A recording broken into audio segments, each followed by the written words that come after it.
숨겨진 복지 혜택을 알기 쉽게 전달하는 KHS 복지특파원 김기자입니다. 지난번 영상에서 명절지원금 검색할 수 있는 방법을 알려드렸는데요.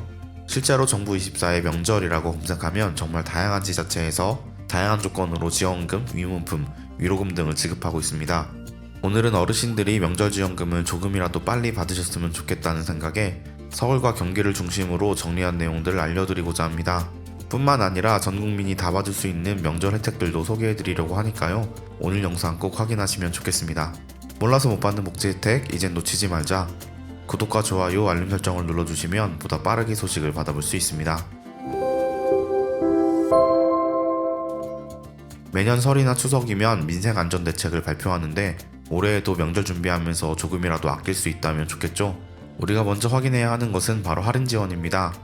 정부가 명절 장바구니 물가 부담을 경감하기 위해서 정부 할인 지원율을 최초로 30%까지 상향 조정하여서 소비자 가격을 최대 60%까지 인하합니다. 물가가 이미 많이 올랐기 때문에 큰 할인이 들어가더라도 체감되는 가격이 부담되는 것이 사실입니다. 그리고 정부의 지원이 들어왔을 때 일부 업체들에서는 가격을 오히려 올리는 경우도 있습니다. 구매할 때 가격 꼭 잘 확인하시기 바랍니다. 두 번째로는 온누리 상품권 환급 확대입니다. 명절 기간에 시장에서 온누리 상품권으로 약 7만원을 구매했을 때 2만원을 환급받을 수 있습니다. 5만원으로 7만원어치를 할 수 있게 되는 것이라 매우 경제적이라 할 수 있습니다. 온누리 상품권 환급은 지난해까지 104개의 시장이 참여했었고 올해 180곳까지 환급받을 수 있는 시장이 늘어나게 됩니다. 혹시 시장에서 장 보시는 분들은 그곳이 환급이 되는 곳인지 꼭 알아보시고 온누리 상품권 사용하시기 바랍니다. 세 번째도 온누리 상품권과 관련된 내용입니다. 설 기간에 전통시장 온누리 상품권 구매 한도가 1월 20일부터 지류 상품권 기존 100만원에서 150만원으로 상향됩니다. 충전식 카드용도 150만원에서 200만원으로, 모바일도 150만원에서 200만원으로 상향됩니다. 설에는 온누리 상품권으로 결제 시 다방면으로 유리하니 기억해 두시고 사용하시면 좋겠습니다. 네 번째는 소상공인 지원 내용입니다. 이번 소상공인 지원은 두 가지 종류로 나뉘는데요. 이자 지원과 명절 유동성 지원이 그것입니다. 제2금융권에서 대출을 받은 소상공인에 대하여 최대 150만원 수준의 이자 부담을 경감시켜줄 예정이고, 소상공인을 대상으로 이율이 4.5%인 대환대출을 신설하여서 운영을 도울 예정입니다. 신설되는 대환대출은 2월 중에 접수를 시작합니다. 다섯 번째는 취약계층 지원입니다. 정부가 취약계층의 전기요금 인상분을 재유예하기로 하였습니다. 지난해 1월 5.9%, 5월 5.3% 인상된 전기요금을 취약계층에는 지난해까지 유예했었습니다. 그것을 1년 동안 한 번 더 시행해서 취약계층의 전기요금 부담을 완화합니다. 또한 60세에서 65세 이상 일자리 사업에 70만 명을 조기 채용합니다. 혹시 일자리 사업에 관심이 있으시다면 지금 바로 시군구청이나 주민센터에 문의해 오시면 좋겠습니다.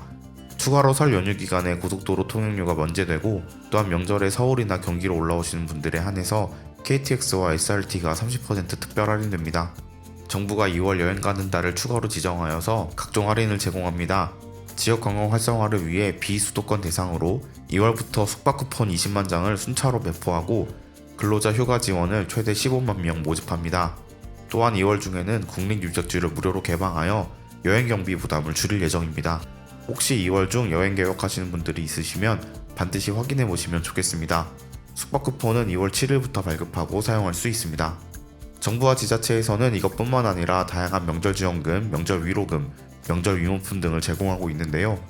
대상도 기초생활수급자, 장애인, 한부모, 차상위, 국가유공자 등 매우 다양합니다.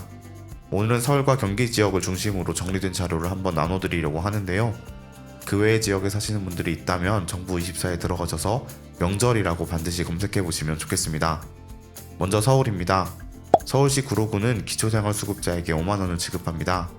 은평구는 기초생활수급자에게 4만원, 강서구 기초생활수급자에게 5만원, 서대문구는 저소득 한부모 가족, 조손가족, 청소년 한부모 가족에게 가구당 5만원을 지급합니다. 영등포구는 기초생활수급자에게 5만원, 강남구는 기초생활수급자 중 의료 생계급여 수급자는 6만원, 주거 교육급여 수급자는 5만원을 지급하고 차상위 계층 한부모 가족에게는 5만원을 지급합니다. 양천구에서는 기초생활수급자 저소득층 한부모 가족에게 4만원을 지급합니다. 성동구에서는 의료 생계급여 수급자에게 5만원, 차상위 장애인 한부모 가정에게 3만원을 지급합니다. 관악구에서는 의료 생계급여 수급자에게 5만원, 차상위 계층과 장애인에게 3만원, 독립유공자에게 2만원을 지급합니다. 광진구에서는 기초생활수급자에게 5만원, 동작구에서는 기초생활수급자 5만원, 국가보훈대상자 2만원을 지급합니다. 도봉구에서는 저소득 한부모 가구에게 3만원, 기초생활수급자에게 5만원을 지급합니다. 금천구에서는 중위소득 60% 이하 한부모 가정에게 5만원, 국가유공자에게 2만원을 지급합니다. 성북구에서는 국가유공자 중 성북구 보훈예우수당을 받지 않은 가구에게 2만원을 지급합니다.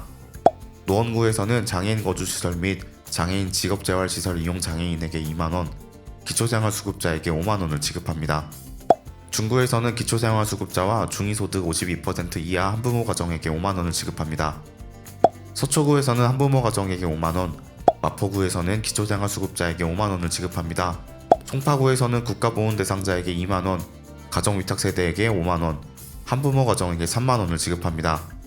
종로구에서는 주거, 교육급여 수급자와 차상위 계층에게 3만원을 지급합니다. 다음으로 경기도입니다.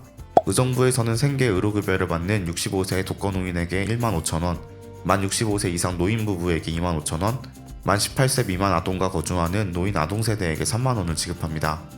부천에서는 가정위탁 아동에게 현금을 지급합니다. 현금 지급이란 지자체의 재정 상황에 따라서 지급 금액이 달라질 수 있다는 뜻입니다. 평택에서는 국가보훈대상자 및 보훈보상 대상자에게 5만원을 지급합니다. 과천에서는 저소득층에게 가구당 4만원을 지급합니다. 남양주에서는 보훈가족 및 안보단체 회원에게 현금을 지급합니다. 오산에서는 수급자 입소 사회복지시설에 40에서 150만원을 지급합니다. 의왕에서는 기초생활수급자에게 현금을 지급합니다. 하남에서는 기초생활수급자, 국가유공자 등에게 온누리 상품권 5만원을 지급합니다. 용인에서는 피해 아동 쉼터 종사자에게 현금을 지급합니다. 파주에서는 노인복지시설에 위문품을 지급합니다. 안성에서는 기초생활수급자, 차상위 계층, 장애인에게 3만원을 지급합니다. 화성에서는 생계의료급여 수급자에게 가구당 10만원을 지급합니다. 광주에서는 사회복지시설 입소자에게 위문품, 기초생활수급자에게 지역상품권 5만원을 지급합니다. 양주에서는 저소득층에게 5만원을 지급합니다. 포천에서는 기초생활수급자에게 가구당 지역상품권 3만원을 지급합니다. 양평에서는 만 65세 이상 저소득 노인에게 떡국 등 식사를 제공할 예정입니다. 이렇게 서울과 경기 지역을 중심으로 정부와 지자체가 지급하는 명절지원금을 정리해보았습니다. 시간의 한계로 전국을 다루지 못하는 부분 양해 부탁드리며 서울과 경기를 제외한 지역에 사시는 분들이 계신다면 반드시 정부24 홈페이지에 방문하셔서 검색해보시면 좋겠습니다. 오늘은 설 명절 민생안전대책과 명절지원금 내용을 다루어 보았습니다. 이 외에도 명절 16대 성투품 가격을 전년 이하로 관리한다고 하고 특별히 사과와 배 가격 안정에 주력한다고 하니 이번 명절 과일 가격을 유심히 살펴보시면 좋겠습니다. 물가가 많이 올라서 이러한 대책이 있음에도 불구하고 다양한 부담이 있는 상황인데요. 오늘 내용 꼼꼼히 살펴보셔서 조금이라도 아끼셨으면 좋겠습니다. 놓친 혜택이 없도록 숨겨진 정보를 찾아 나서는 복지특파원, 저 김기자가 앞으로도 도움되는 소식 전달해드리도록 하겠습니다. 채널 구독과 좋아요, 알림 설정 부탁드리며 더 좋은 정보로 찾아뵙겠습니다. 지금까지 KGS 복지특파원 김기자였습니다.